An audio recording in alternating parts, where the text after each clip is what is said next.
अस्सलाम वालेकुम dear students. आज के लेक्चर में मज़ीद कुछ एग्जांपल्स की बात करते हैं। हम फोरियर सीरीज़ और फोरियर ट्रांसफॉर्म से रिलेटेड कुछ एग्जांपल्स को हम डिस्कस कर रहे हैं। तो आज के लेक्चर में बात करेंगे एग्जांपल नंबर 9.21 की। ठीक है, तो इसमें हमने क्या करना है, इसमें हमने फोरियर साइन ट्रांसफॉर्म फाइंड करना है। किसका? E raise to the power minus e x का। ठीक है, तो सबसे पहली बात हमें पता है कि जो फोरियर ट्रांसफॉर्म है वो किस चीज़ के बराबर होता है हमारे पास? इस चीज़ के बराबर होता है। कब? जब हमारे पास क्या हो, साइन के लिए हो। ठीक है, फोरियर साइन ट्रांसफॉर्म हमारे पास इस चीज़ के बराबर होता है। ठीक है, तो जो सिंपल जो हमारे पास जो वो ट्रांसफॉर्म होता है वो और चीज़ होती है। ठीक है, ये हमारे पास फोरियर साइन ट्रांसफॉर्म है। ठीक है, तो यहाँ पे क्या किया? ठीक है, तो ये इस चीज़ के बराबर होता है। ठीक है, एफ ऑफ एक्स की जगह पे उसकी वैल्यू आ गई e raise to the power minus e x. इसको हमने कह दिया इक्वेशन नंबर 1। ठीक है, आगे हमें पता है कि सिंस वी नो दैट एक फार्मूला यूज़ होता है। ठीक है, हमें पता है कि formula e raise to the power a x dot sine b x d है किस चीज़ के बराबर होता है? इस चीज़ के बराबर होता है। ठीक है, अब ये वाला सेम फार्मूला हमने इस चीज़ के ऊपर अप्लाई करना है। ठीक है, यहाँ पे ए की जगह पे क्या है? -1 है, और बी की जगह पे यहाँ पे क्या आ रहा है? के आ रहा है। ठीक है, तो वही फार्मूला जब हम इसके ऊपर अप्लाई करेंगे तो हमारे पास कौन सी फॉर्म बनेगी? ये वाली फॉर्म आ जाएगी। ठीक है, तो नीचे देखिए ए का स्क्वायर 1, ये 1 का स्क्वायर 1 आ गया। ठीक है, बी का स्क्वायर यानी कि के का स्क्वायर आ गया। ठीक है, तो इसी तरह जो यहाँ पे देखें हमारे पास क्या आ रहा है? ठीक है, ए साइन बी एक्स है ना, तो ए की जगह पे 1 वो लिखने की ज़रूरत नहीं है। आगे साइन बी एक्स यानी कि बी की जगह पे के आ गया, माइनस आगे क्या है? देखो b cos b x, b की जगह पे के, कॉस बी एक्स, बी की जगह पे फिर से क्या आ गया? के आ गया। ठीक है, इसकी लिमिट्स भी अप्लाई कर दी 0 टू इन्फिनिटी। उसके बाद नेक्स्ट देखिए, हमें पता है कि e raise to the power infinity 0 के बराबर होता है, e raise to the power 0 1 के बराबर होता है। ठीक है, जब हम अब लिमिट्स अप्लाई करेंगे इस फंक्शन के ऊपर, जब हम अपर लिमिट इन्फिनिटी अप्लाई करेंगे तो इस ई की वजह से ये पूरी टर्म क्या हो जाएगी? 0, तो वो हमने डायरेक्ट 0 लिख दी है। ठीक है, इसी तरह जब हम लोअर लिमिट अप्लाई करेंगे तो माइनस है, लोअर लिमिट अप्लाई की तो हमारे पास ये वाली फॉर्म आ जाएगी। ठीक है, अब ई रेज टू द पावर 0 1 के बराबर होता है, उसकी जगह पे क्या लिख लिया हमने? 1 लिख लिया। ठीक है, अब यहाँ पे देखिए साइन 0 की वैल्यू, साइन की वैल्यू 0 होती है। ठीक है, साइन 0 की, कॉस 0 की वैल्यू क्या होती है? 1 होती है। ठीक है, तो हमने यहाँ पे 1 लिख लिया। ठीक है, यहाँ पे ये वाला जो के है, ये वाला के आ गया। ठीक है, अब यहाँ पे 0 माइनस के किया तो यहाँ पे सिर्फ माइनस के आ जाएगा। ठीक है, अब ये वाला जो माइनस माइनस आपस में क्या हो जाएंगे? प्लस के आ गया। ठीक है, तो ये हमारे पास इसका क्या आ गया? आंसर आ गया। ठीक है, उसके बाद बात करते हैं एग्जांपल नंबर 9.22 की। ठीक है, इसमें हमने क्या फाइंड करना है? इसमें हमने फाइंड करना है इन्वर्स फोरियर कोसाइन ट्रांसफॉर्म। ठीक है, इन्वर्स फोरियर कोसाइन ट्रांसफॉर्म हमने फाइंड करना है e raise to the power minus a x का। ठीक है, सबसे पहली बात हम जानते हैं कि जो इन्वर्स फोरियर कोसाइन ट्रांसफॉर्म है वो हमारे पास किसके बराबर होता है? इस चीज़ के बराबर होता है। ठीक है, यहाँ पे एफ ऑफ एक्स की जगह पे इसकी वैल्यू पुट कर दी, इसको हमने कह दिया इक्वेशन नंबर 1। ठीक है, फार्मूला में पता है कि सेम फार्मूला होता है। अभी ऊपर वाली एग्जांपल में हमने साइन बी एक्स के लिए लिया था, इसमें हम कॉस बी एक्स के लिए लिया। ठीक है, फ़र्क क्या आएगा? वहाँ पे यहाँ पे माइनस आ रहा था, कॉस में क्या आता है? प्लस आता है। ठीक है, बाकी सारा फंक्शन है सेम एज इट इज़ होगा। ठीक है, अब यही वाला फार्मूला जब हम इस एग्जाम्पल के ऊपर अप्लाई करेंगे तो हमारे पास क्या आ जाएगा? ये वाली फॉर्म बन जाएगी। ठीक है, अब ये वाली फॉर्म हमें, ठीक है, क्या बता रही है? ठीक है, देखिए यहाँ पे यहाँ पे देखिए हमारे पास जो है वो माइनस ए ही है। ठीक है, तो ए की जगह पे देखिए ए स्क्वेयर आ गया। ठीक है, तो इसी तरह यहाँ पे देखिए वही सेम फार्मूला। ठीक है, बी की जगह पे एक्स है, और ये वाला जो ए है इसकी जगह पे हमारे पास माइनस ए है, और ये वाला जो बी है, बी की जगह पे हमारे पास क्या आ रहा है? यहाँ पे एक्स आ रहा है। ठीक है, ठीक है, तो के एज अ वेरिएबल यूज़ हो रहा है इसमें। तो इसी तरह अभी देखें बी साइन बी एक्स जो एक्स साइन एक्स के आ गया। ठीक है, लिमिट अप्लाई कर दी ये वाली। ठीक है, सेम वही चीज़ इन्फिनिटी 0 के बराबर ई रेज टू द पावर 0 1 के बराबर होता है। जब हम इस फंक्शन के ऊपर अपर लिमिट इन्फिनिटी अप्लाई करेंगे तो वो 0 हो जाएगी, माइनस लोअर लिमिट 0 अप्लाई किया तो ये वाला फंक्शन आ जाएगा। ठीक है, ये 1 के बराबर होता है, यहाँ पे वो लिख लिया। इसी तरह यहाँ पर भी लिमिट अप्लाई कर दी, कॉस 0 साइन की जगह पे उसकी वैल्यू पुट कर दी, 0 आ गया। ठीक है, तो हमें पता है कि ये जो कॉस 0 है ये किसके बराबर होता है? हमारे पास 1 के बराबर होता है, तो हमने यहाँ पे लिख लिया। साइन 0 किसके बराबर होता है? 0 के आ गया। ठीक है, वो यहाँ पे लिख लिया। एक्स को 0 से मल्टीप्लाई किया तो 0, माइनस ए को 1 से मल्टीप्लाई किया तो माइनस ए आ गया। ठीक है, ये चीज़ आ गई हमारे पास। ठीक है, उसके बाद इसको प्लस माइनस किया तो माइनस ए, माइनस माइनस यहाँ पे क्या आ जाएगा? प्लस ए, तो ये हमारे पास इसका क्या आ जाएगा? आंसर। ठीक है, तो ये थी हमारे पास एग्जांपल। उसके बाद बात करते हैं एग्जांपल नंबर 9.23 की। ठीक है, इसमें देखिए हमारे पास क्या है? Find infinite Fourier complex transform of given function. ठीक है, अब हमने infinite Fourier complex transform find करना है। ठीक है, किस फंक्शन का? इस फंक्शन का। ठीक है, 1 माइनस एक्स स्क्वायर वैल्यू होगी कब? जब हमारे पास वैल्यू लेस देन 1 होगी, और ग्रेटर देन 1 जब 0 वैल्यू होगी तब हमारे पास फंक्शन हम क्या लेंगे? 0। ठीक है, सिंस वी नो दैट, हमें पता है कि जो फंक्शन है वो इस चीज़ के बराबर होता है, ठीक है, -1 टू +1, ठीक है। तो इन्फिनाइट देखिए हम कौन सा ले रहे हैं, ठीक है, फिनाइट फंक्शन ले रहे हैं, तो इन्फिनाइट के लिए हम फार्मूला कौन सा यूज़ करते हैं, ये वाला यूज़ करते हैं, ठीक है। इन्फिनाइट के लिए तो हमने लेना ही है, जब हम लिमिट्स जब हम ये वाली साथ में यूज़ करेंगे, ठीक है, ये वाली, तो सबसे पहले अब लिमिट अपने कौन सी यूज़ करनी है, -1 टू 1, तो इन्फिनाइट को उनको डेफिनेटली हमें तोड़ना पड़ेगा, ठीक है।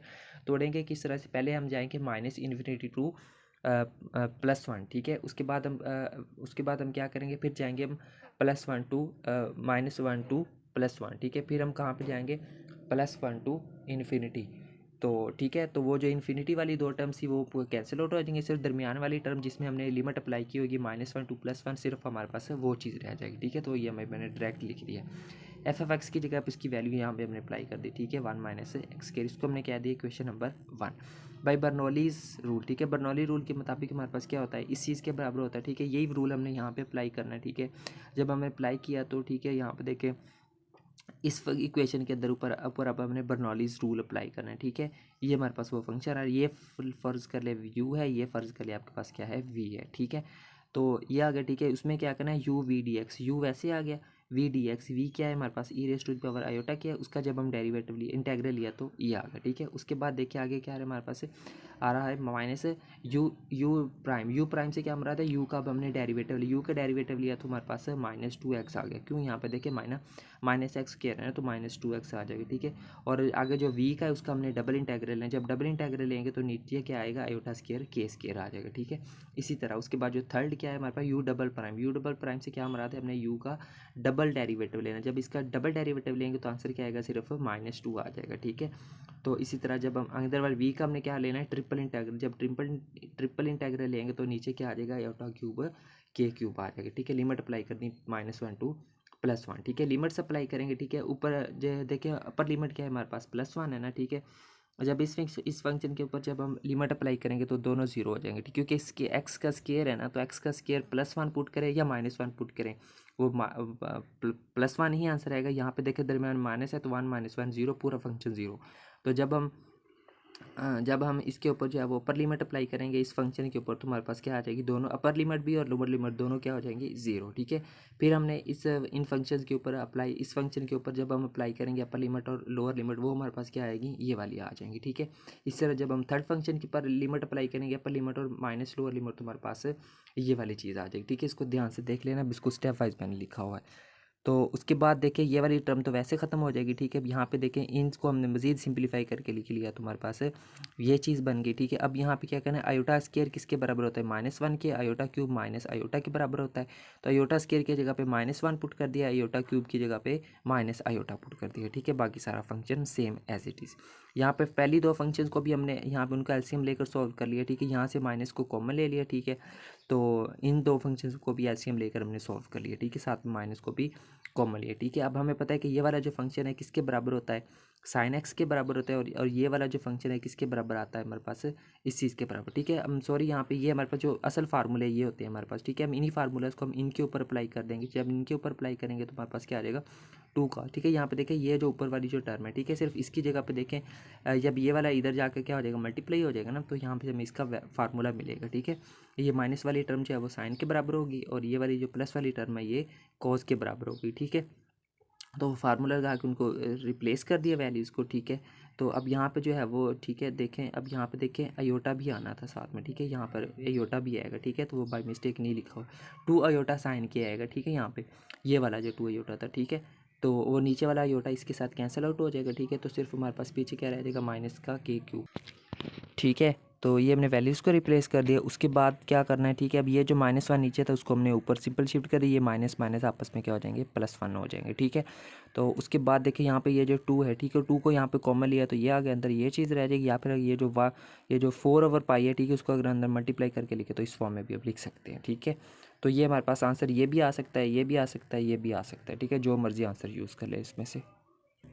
उसके बाद बात करते हैं एग्जाम्पल नंबर 9.28 की। ठीक है, तो इसमें भी हमने जो है वो अब हम इसमें जो है वो इन्वर्स लैप्लास फाइंड करना है, किसका फंक्शन हमारे पास दिया हुआ है। ठीक है, तो इन्वर्स लैप्लास फाइंड करेंगे। ठीक है, सबसे पहली बात हमें पता है फार्मूले का। ठीक है, एक फार्मूला हमारे पास ये होता है। ठीक है, लैप्लास ट्रांसफॉर्म का, इन्वर्स लैप्लास ट्रांसफॉर्म है। ठीक है, तो इसमें जो है वो हमारे पास ये जो एफ ऑफ एस है, इसकी जगह पे हम क्या पुट कर देंगे, उसकी वैल्यू पुट कर देंगे। ठीक है, यहाँ पे ये जो ये आ गया। ठीक है, तो उसके बाद जब हम इसका डेरिवेटिव लेंगे तो वो हमारे पास किस चीज़ के बराबर आ जाएगा, इस चीज़ के बराबर आ जाएगा डेरिवेटिव। ठीक है, नीचे वाली टर्म कैल्शियम लेकर सॉल्व करेंगे तो हमारे पास ये फॉर्म बनेगी, एस का स्केयर का एस के स्केयर से कैंसिल आउट कर देंगे। ठीक है, तो पीछे हमारे पास ये वाली चीज़ रह जाएगी। ठीक है, अब इसका जो है वो अब जो है वो ये जो सॉरी ये जो हमारे पास जो माइनस माइनस क्या हो जाएगा, प्लस हो जाएगा। ठीक है, ये वाले दोनों, तो ये चीज़ आगे जब इस फंक्शन का हम इन्वर्स लैप्लास ट्रांसफॉर्म ले तो वो किस चीज़ के बराबर होता है, साइन 80 के बराबर होता है। ये हमारे पास इसका आंसर आ गया।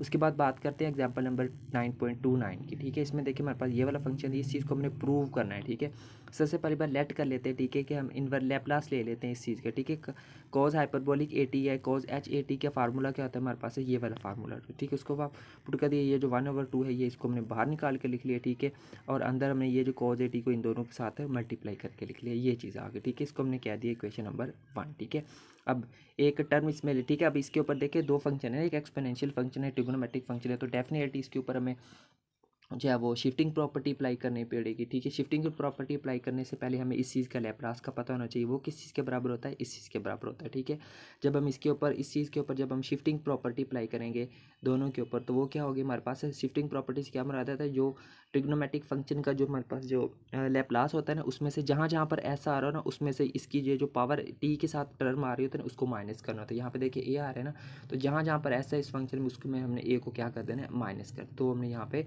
माइनस करके लिए। ठीक है, यही होती है हमारे पास शिफ्टिंग प्रॉपर्टी। ठीक है, मजीद नीचे वाली टर्म्स का स्क्वायर रूट ओपन करके ठीक है उनको कैलकुलेशन करेंगे यहाँ पे। ठीक है, तो ये चीज़ आ जाएगी। ठीक है, यहाँ पे हमारी ये फॉर्म बनेगी।